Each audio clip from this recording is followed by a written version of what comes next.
as I was explaining the story, so after this was after the mother sacrifices herself, and Kubo begins his journey to find the pieces to fight the god, or AKA her the mother's grandfather, or I mean, sorry, the father of the mother, and Kubo's grandfather. Okay, so he's the god, he's the main villain, and pretty much Kubo is the one to fight him because he has powers. So he's kind of like a half god, half human type of thing, sort of, and so that's where he begins his journey, and the monkey is actually the monkey actually comes from the charm that you see in the beginning of the movie, and the monkey comes to life because the mother was able to use her magic to really bring the monkey to life, and the monkey acts as the mentor, the guide for Kubo as he journeys on, and kind of acts like the guardian, also the bodyguard, and sort of kind of serves a somewhat motherly figure to Kubo, and they kind of go through some rough times a little bit. They have to sleep inside a carcass of a whale, and they have to put up with some nasty food, but they have to eat because it's all about survival, and so they went through the snow and stuff like that, and then later on they encounter the beetle who does the bow and arrow and stuff like that later on inside a Buddha statue, and and he explains himself, who he is and stuff like that. He was once a warrior or samurai, but he lost his memory, so he doesn't really know who he is. All he knows is that he's a beetle, but he somehow has instincts of a samurai, and that's why he has his talent as an archer. And he's really good at it. He's kind of like a Robin Hood type of thing, or Green Arrow, or Hawkeye, that kind of level of archery. It's really cool to see, a beetle doing stuff like that. He has, got forearms, stuff like that, and of course, and like I said before, it's a curse. So that's why he lost his memory in the process, and he's stuck as what he is, a beetle. But nonetheless, because he is a samurai, he also remembers somehow that he was a student of Hanzo. Hanzo is the father of Kubo, and he was like pretty much like a legendary warrior, some say, and he was pretty much like a legendary samurai, sort of. So Hanzo was viewed as this threat to the gods because how powerful he was. So that's why, even for a human, so that's why the gods wanted him gone. And in the process, Hanzo eventually dies, but he protected his wife and Kubo. And the beetle mentions that he remembers or recalls that he was a student of Hanzo's, and that's why Kubo brought up the fact that he is the son of Hanzo. Proving, and he proved that with a mark on his back, or the robe, which had the symbol, which was a beetle. And kind of catch what's going on here. So the beetle pretty much is like, whoa, this is so awesome. It's really an honor to see the son of Hanzo, especially Hanzo being dead, and the beetle pretty much pretty much said that he'd give his life to protect him and will help him on his quest. And so pretty much the beetle joins Kubo and the monkey. So they continue their journey to find the pieces, and first they find the sword, and the sword was stuck on a skull of a giant of some kind of like, I think it was a giant demon or something like that. It was like but it was a skeleton, a corpse, and it was animated somehow with the sword stuck on his head, and it was giving them trouble, and they had to fight it, and they had to look for the sword on the head, but it was they were having a difficult time because there were a lot of swords, and they were just looking for them, and they were just breaking them and see, or whacking the skeleton with the swords to see if they're real. Of course, the fake ones break, or not the fake ones, but like the regular swords break, and the sword is supposed to be unbreakable. So that's how they're looking for the sword, and they eventually find a sword, and the skeleton dies out because the sword is out. Next, and the next one was the impenetrable chest piece, or chest armor, and that was located in the sea. But before that, the beetle and the monkey started to get along. The monkey was, of course, distrusting of the beetle, but after that, they were kind of growing on each other, and they were actually kind of, showing some hints of, liking each other more than just liking each other, or just more than just, being friends. It kind of just, it's starting to kind of connect, and Kubo was like, what, but I don't know, I thought it was really funny. But anyways, they come across a river or something like that, like a body of water, and they were just, kind of stuck. But Kubo was able to make a boat with a bunch of leaves, and it was really cool seeing that happening too. So they rowed on the boat. They caught some fish. The beetle showed Kubo how to use a bow and arrow, and Kubo was able to hit some fish or salmon, and got some food that way. And the monkey and the beetle and Kubo really started to bond with each other, through eating and stuff like that, which was something really cool as well. But after that, they eventually find out that the chess piece is under the sea, and the beetle tries to go down, and Kubo goes after him because he took too long, so he was really worried. And the chess piece was guarded by this monster who has a bunch of eyes, and those eyes like put people into a trance, and that's where they pull them down and eat them. Kubo is almost pretty much monster food for this guy, and the beetle helps him out. Meanwhile, the monkey is fighting one of the sisters, the evil sisters, that the mother was fighting earlier, and the sister and one of the sisters and the monkey were fighting, and eventually the monkey was able to win, but not without some injuries. And also they were able to get the chest armor, or the breastplate or whatever. They were able to get that, and return to the boat, and somehow Kubo was able to find out and connect the pieces that the monkey is his mother, because of the mother using her magic to bring the monkey to life. It pretty much is she pretty much put her spirit into that monkey, and that's how the monkey came to life. That wooden monkey charm came to life, and Kubo finds out that the monkey is his mom. So that happened. So they continue their journey, and the beetle and Kubo are really bonding, and and of course the monkey as well.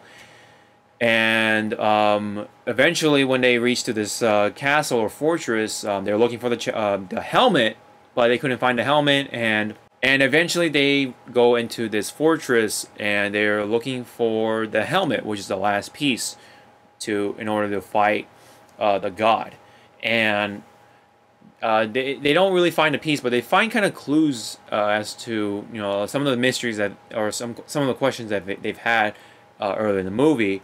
And eventually they find they encounter the other sister, and there's a battle going on, and the monkey has a hard time because she's injured. And eventually they revealed that the beetle is none other than Hanzo. I kind of sort of saw that coming. Like, I started to kind of connect the pieces along the way. I'm like, kind of wonder, is he Hanzo? Because there's the beetle as the symbol, and he's a beetle, and he's like a warrior and stuff like that, and he really was bonding with Kubo, but not only Kubo, but with the monkey as well, who's also Kubo's mother. So I don't know, something was clicking in my head. It's like, I think this guy may be Hanzo, and of course, he was revealed as Hanzo, and you're just kind of like, what? And eventually, I guess he accepts it, and I think it like kind of breaks that part of the curse, and he kind of just acknowledges the monkey and Kubo as his true family, and but unfortunately, he gets killed because the sister stabs in the back, and the monkey was succumbing to her injuries earlier, and also exhaustion. So she was, and also the magic that was keeping the monkey alive really is fading. So that's why she was kind of dying as well. And eventually, Kubo was able to defeat the second sister, but his shamisen breaks in the process, like the strings break. But he was able to fix it with 2 strings that came from his parents. So one came from the bow and arrow or the bow of his father, Hanzo, and the other string came from the hair of his mother.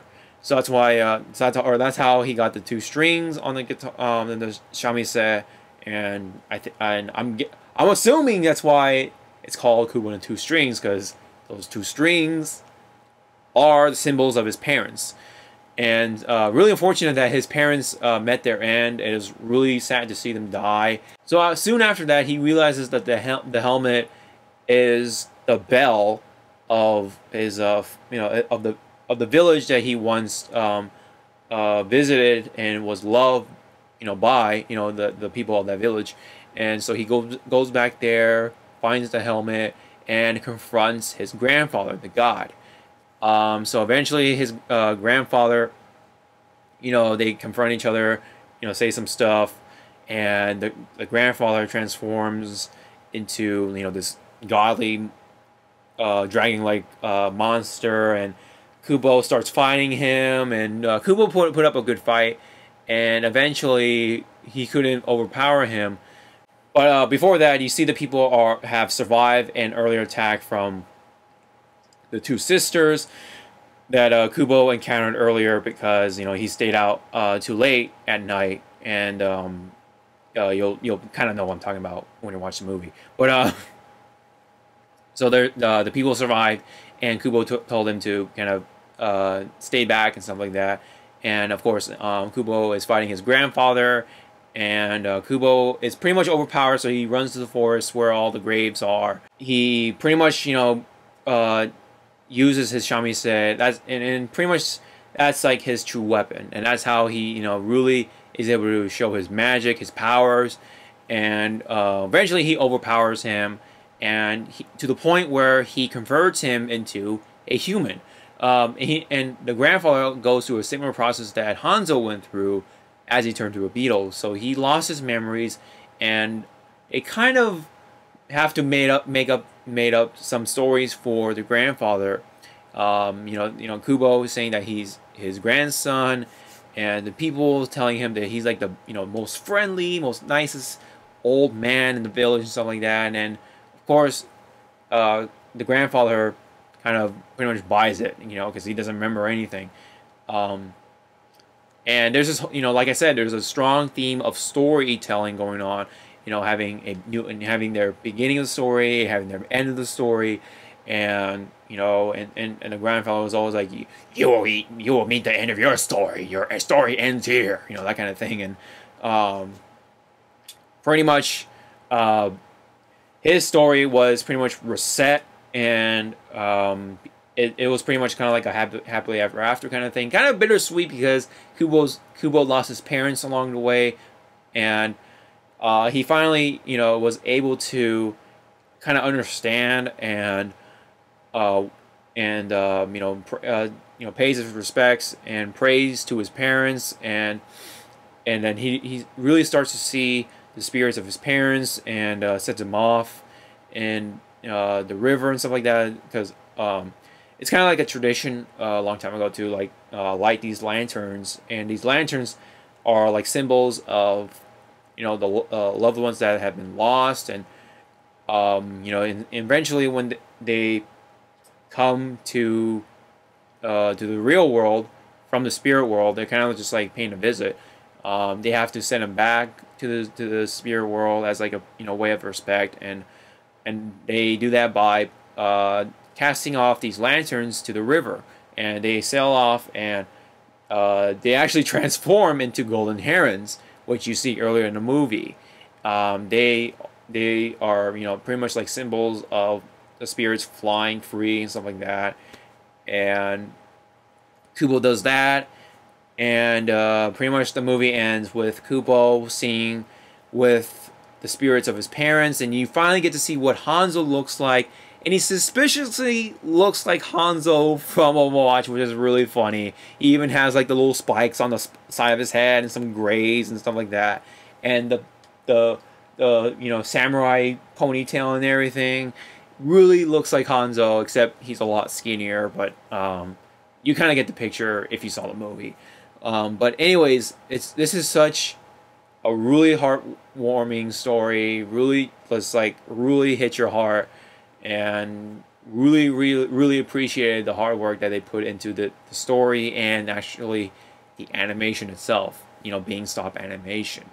Again, I really loved it, and if I ever get another chance to see the movie, I will take that chance. And I really would love to see show this movie to my other friends that kind of missed out on it, and they really deserve to see it as well.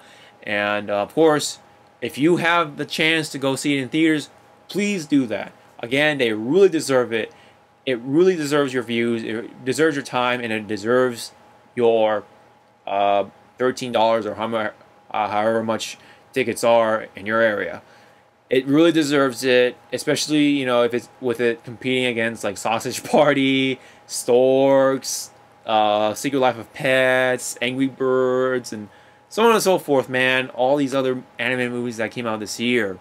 Kubo really deserves it. I think it's pretty much the best. Of course, again, Kubo and the Two Strings really deserves your time, really deserves your attention, and you will really be happy that you saw this movie, I think.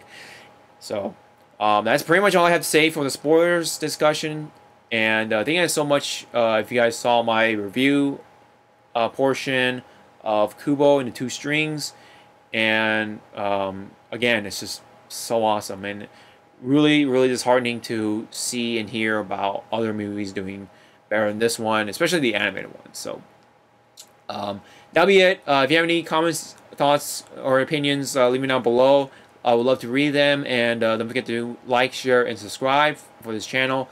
Really high appreciate as always, and you'll definitely will be able to see more videos like this. Again, thank you guys so much for watching on my review, on my non-spoiler portion, and this portion of Kubo and the Two Strings.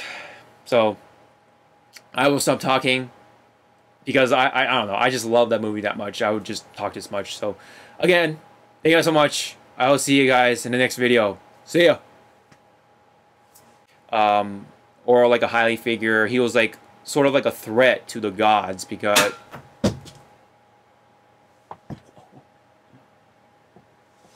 oh my god. What? Oh shit, that scared me. So pretty much what you guys saw was one of my clips breaking, and that was holding up the green screen. So this is the clip. Where's the piece? Hold on. I think I just threw it away. Fuck. Can't find it. But anyways, this broke off. This is just a clip I bought from like Walmart a long time ago, and I guess just it was too much for this little clip. So that's why I'm using a bigger clip, and it's holding up pretty well. So that's what happened when I was reviewing Kubo. Just came out of nowhere. It's pretty random, so that scared the living shit out of me.